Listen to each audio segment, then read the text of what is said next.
thing. My favorite sales story of all time happened to me. I was in medical sales for a long time, and I was trying to get this one client in Iowa City, Iowa. And it was a huge orthopedic clinic. If I landed that clinic, that was my whale. That was my whale in my territory. It took me 1 full year to get an appointment to go in and see these people. Landed that meeting, got so excited, did my prep, bought a, they were like, you can come in and talk to the 10 doctors, but you have to buy 95 nurses lunch. I was like, done. Whatever I need to do, this is my one shot. So I went in there, I negotiated lowest pricing point with our contracts department. I did not want to miss this opportunity. This was my home run. This was my opportunity.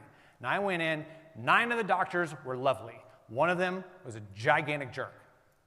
Did not, for whatever reason, like me, and the entire time started throwing medical terms at me that he knew I didn't know. I was a 23-year-old sales rep in Iowa City, Iowa, trying to sell a gigantic orthopedic clinic, and he's throwing like medulla oblongata at me. I'm like, I don't know what you're talking about.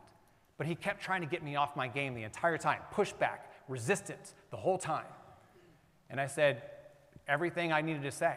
And I said at the very end, you know what? I put a book in front of you. It's got all the product in it. And it also has a pricing schedule in the back. I proactively negotiated a lower than lowest contract price for you all because I want your business and I don't want to lose it over price haggling. This is the absolute bottom of what I can possibly do. I've already pre-done that. This one guy closes the book, thematically is at the end of the table, slides the book down the table at me, and said, judging from that watch on your wrist, you can do better than that. And at the time, I had a Rolex on.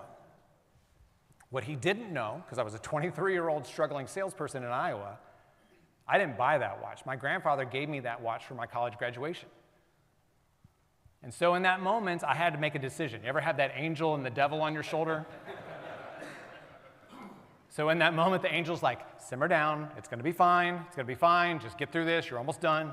And the devil said, say something. So I took the watch off, and I slid it back down the table at him. I said, if you can give me my grandfather back, you can have that watch. See the white on the letters? He turned whiter than that. And the other 9 doctors looked at him simultaneously and said, get out. They kicked him out of the meeting. And they said, we're so sorry. I will take a guilt sale all day long.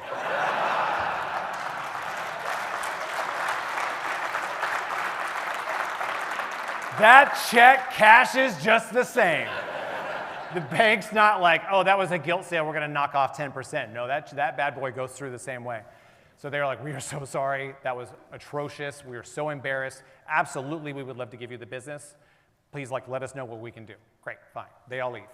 And so I got introduced to their contracts person. We signed an agreement that day, and I walked out to my office. And have you ever closed one of those deals you're like, yes? I'm walking out of that office, pumping my fist, celebrating, understanding that I knew what I needed to do was done. But I also had this obstacle that I had to get out of the way that I had to stand up to. So I got in my car, I'm catching my breath, like, God, you did it. This is amazing. And I picked up the phone, and I called my grandfather.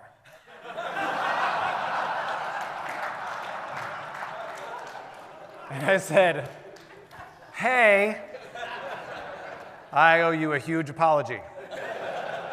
And he said, for what? And I told him why, and I saved the detail that I told the guy that he was dead until the very end. And he said, well, did you get the sale?